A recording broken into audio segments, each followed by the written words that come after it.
Magandang araw mga kababayan.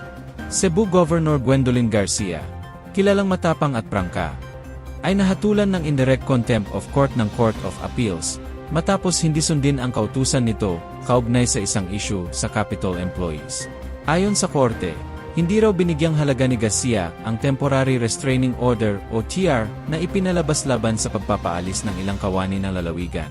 Ang desisyon ng Court of Appeals ay nagsasabing nilabag ni Garcia ang prinsipyo ng sub judice o respeto sa kapangyarihan ng korte habang nasa proseso pa ang kaso.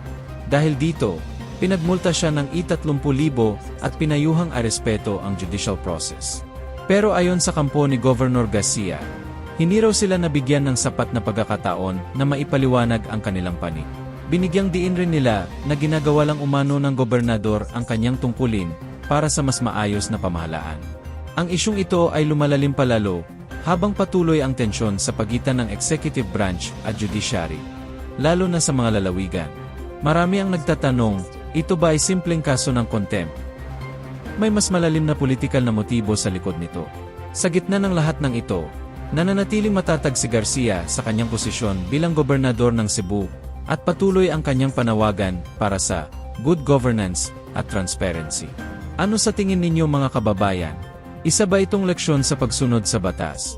O isang politikal na paninira sa isang matapang na leader? Para sa iba pang may init na balita, huwag kalimutang i-follow ang page na ito. Ako si Trending Philippines. At ito ang balitang dapat mong malaman.